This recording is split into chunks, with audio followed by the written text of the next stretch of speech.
तपाईं हेर्दै हुनुहुन्छ हिमाली स्वरहरू अनलाइन रेडियोको YouTube channel.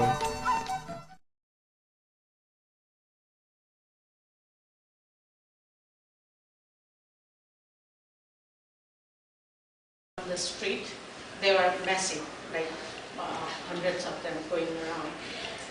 One lies down on the street and they draw the outline. I don't know what it is called for that, like especially when someone dies and they do like for police investigation, that kind of line, and this person gets up, then another person dies. So whole area was like, whole street was marked in that line, and the background sound was that. And once I became really blackened, then I started walking on those lines. And every household in the neighborhood, I already talked with them to keep some water, which is red water. And so the performance artists were going and asking for water, and what they were getting is more blood kind of thing. It's more dramatic seeing that. And some of the performance artists were really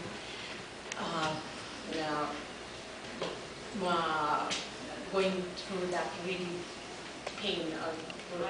Go on that street, walking towards the government building, Singha Darbar, and in front of that Singha Darbar, we put like big no entry sign, and we just stopped there. As then the dialogue between government and the other were just like, there is no dialogue. It was not just possible to have any dialogue. So it's in that sense that where we stopped, and then but still there was hope. So whole of the crowd started lighting the candles, and performance stopped. I mean, that's how we did. But like the whole about like 100 plus artists were there, and crowd, as I said, it was about, I think 10,000-12,000 people actually witnessed that. You want to respond to that comment? Yes. What do you think? Actually, 3 points. One is that Nepal's birth in war. I think no war in the world history has been fought except for peace. Every war is started and fought in the name of restoring peace, building peace.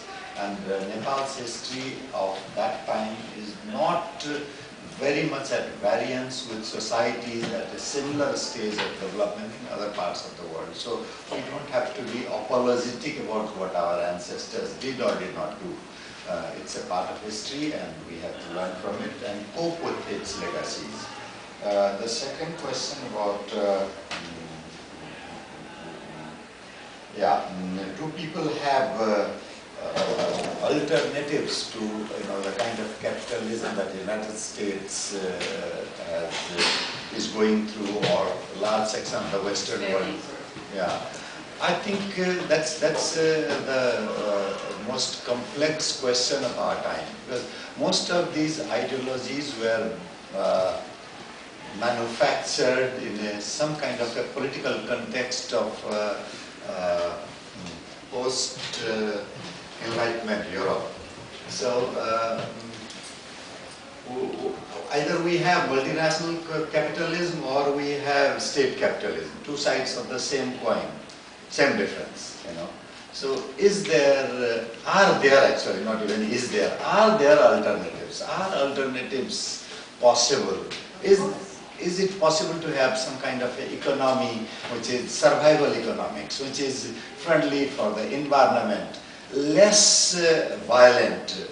Completely peaceful existence is a good thing to dream of, but there is going to be some kind of violence, but less violent.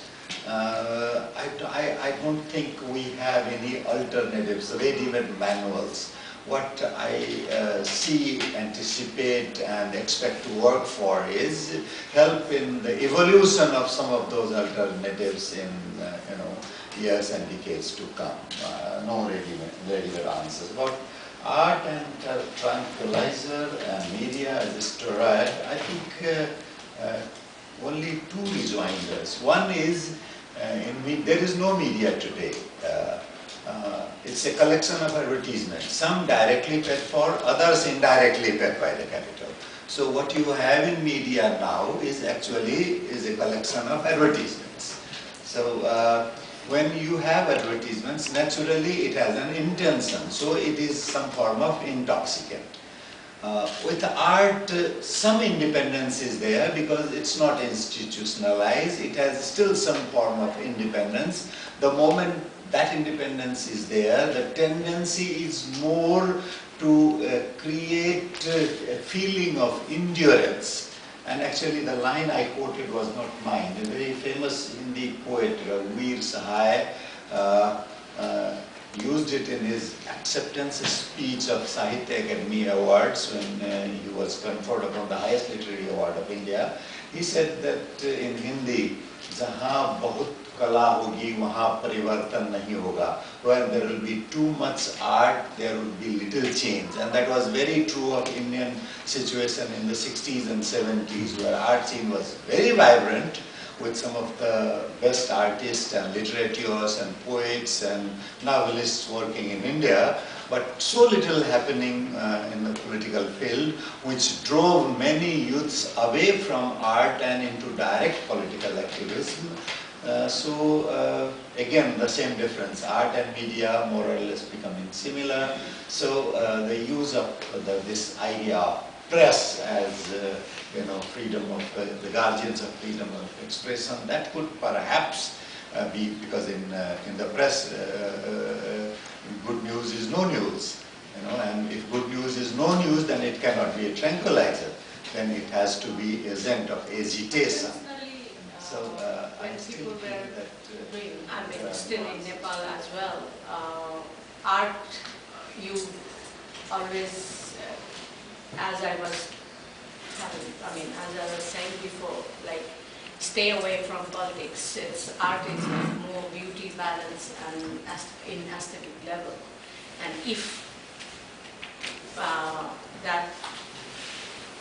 if people says that, and what tranquilizer thing come, that might be true. But in contemporary context, if we look at, I don't buy that idea. Art is always as we say, mirror of the society. So what is happening in the society or whatever happening around you, you express that, and it has to have contemporary context. And how old is behaving, it has to come through art, and artists are the ones who kind of really make people think. And when I say artists, it's just not visual artists. Whoever the creative thinkers, however they put however they translate their minds. It could be any media, but the creative people make people think, and really it's kind of very vibrant and it brings games. So I would not buy that idea. No, I think that's a point of view, because it could be chicken soup for the mind or a bottle of alcohol for the mind, either way.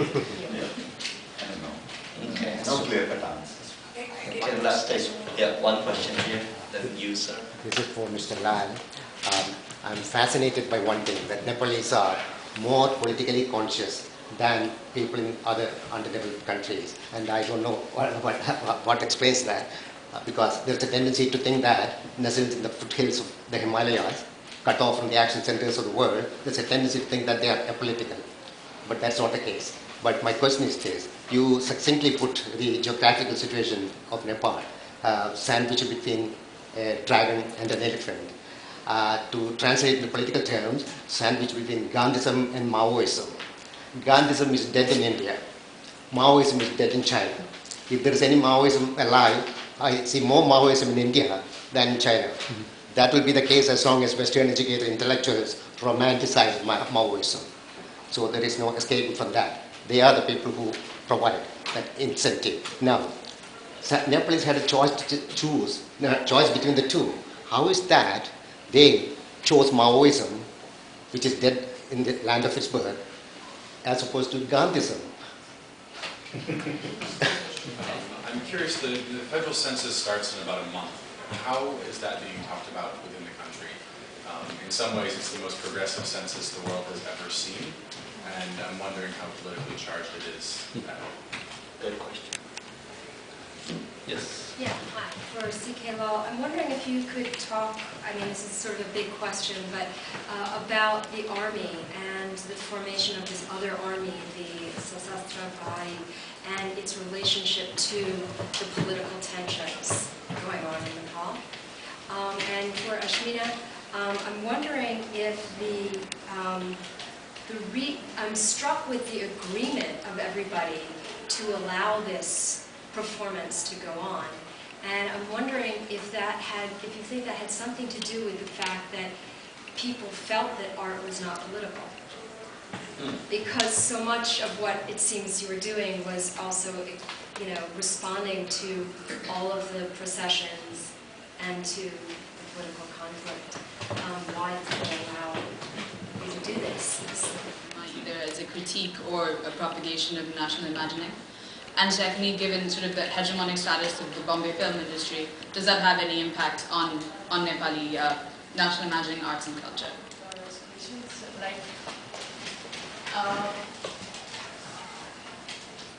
I'm not really sure whether they thought it's political or not. I mean, it's very hard to say. But one thing is, people knew my work before, how I was doing it and how it has it had impacted in different levels. Maybe one thing is that, but the way people after the event or after the performance, how people were reacting was in different levels, and how general people were kind of started reacting. This is very kind of really, it touched us, or it became really kind of segment. It just got into our blood kind of thing, the way they felt it, and that is one of the things very important. And the two sides, especially Maoist, I think, from some of the Maoist group, they were taking it as it was against the government, so they were trying to pull me into their side, and whereas government side was saying, she did this performance because it is against the Maoists. So that kind of polarization became, it's kind of, and I have nothing to do with this board. I mean, of course, my individual thoughts, and it's for peace, and it's all this, of course it is political, but not into that one side or the other. But people were trying to take it in different kind of side. That was very interesting. And when I went and talked with several groups, like political party, I had to talk with individual political leaders from all the political parties, and so with the student leaders and other CDOs to whole of the different groups. And I don't know, I just went and said this is what I'm going to do. I mean, I didn't give them the whole picture what I was going to do, but somehow they knew my previous work. On that day, they felt really relaxed and really felt really good, and also the whole household around that neighborhood really felt really peaceful day I mean, within that period, I mean, for God knows how long, the whole of the development and the whole Nepal became really tense, and that day became really peaceful. So people were saying, like, if people have to do some riots or so, instead of doing really coming and bashing each other, it would have been more creatively done. That was what, like, how they were promoting. So it's very hard to say, like, how they took it, but they took it like for the peace, I guess, more than. The choice between Gandhianism and Maoism is a difficult one. One explanation that I could hazard is that if a hero is close, you know that his feet are of clay, but if a hero is afar, you live in the illusion that he wears golden boots.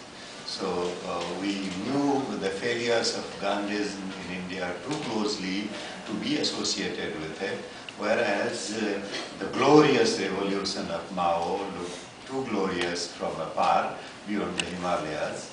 One explanation could be that, and second could be that one section of population which has a very high stake in peace is a commercial class, the trading class, the banyas as it is sometimes dismissively called. Their presence in Nepal has been insignificant. It's a country of peasants, soldiers and priests, and all of them have a vested interest in wars. So this war culture is deeply rooted in Nepali society. Third, that I can perhaps guess at is this very technical education as opposed to liberal arts education that we inherited. This technical education, I have been trained as an engineer, I know, and we are taught to believe that if there is a problem, there is a solution. So Bauram Bhattarai, agriculture, Bauram Bhattarai, architecture and urban planning, Pushpamal Dahal, agriculture sciences, and these people, they have been taught that if there is a problem, there is a solution. No matter what the cost, you should look for solution. But all problems in this world don't have clear-cut solutions. That realization, I think, has been very common. About this federal census, I am glad that you mentioned it, because I remember the moment it was mentioned that Indian census would have this category as caste, there is such a hue and cry in India that it is not yet resolved, But we adopted this category without a fuss 20 years ago. Nobody even mentioned it. You're going to put it, and we put it. Noting this tendency, late Harka Guru, he was a planner and scholar of Nepal, he used to say that Nepal had been a political laboratory for rich Western universities for a long time. Here is a, almost watertight society where you can experiment some of your most weird ideas with no cost to your society or your students. So Nepali census has been experimenting, and as you again rightly pointed out, it's a very progressive format now, and very surprisingly, it's not even an issue of conversation in Nepal. The government machinery is quietly going about it with no position whatsoever, as if this is not going to change anything. We know that the next phase of politics will be based upon it. The percentage of Muslim population, for example, or the percentage of Tharus who don't want to consider themselves as Madhesis, or rest of the Madhesis, or the percentage of Pahari origin people in Madhes, or the declining population in some of the hill districts, the delineation of constituencies. Those are the political issues that will be a result of what this census comes up with. But we are not discussing causes. We will be agitated by its results few years after. Cultural industry upon imagination of Nepali nationality. Were you trying to hint at that? Well, I wouldn't suggest it, but yes, I was asking, is there even an effect Yes, I think there is some effect. Effect in the sense it's very much discussed in conversation in Nepal. Look at Indians, how patriotic they are. Look at their movies, and we have no sense of patriotism. So, it's used as an ideal, and the Bollywood industry has become an ideal, which I think is a very dangerous thing to aspire. That's The last resort of a scoundrel, patriotism. हिमाली स्वरहरूका radio कार्यक्रमहरू सुन्नुहोस् www.nepaliradio.com अथवा www.nepaliradio.org मा। हिमाली स्वरहरू नेपाली मन र नेपालीपनसँग नजिक।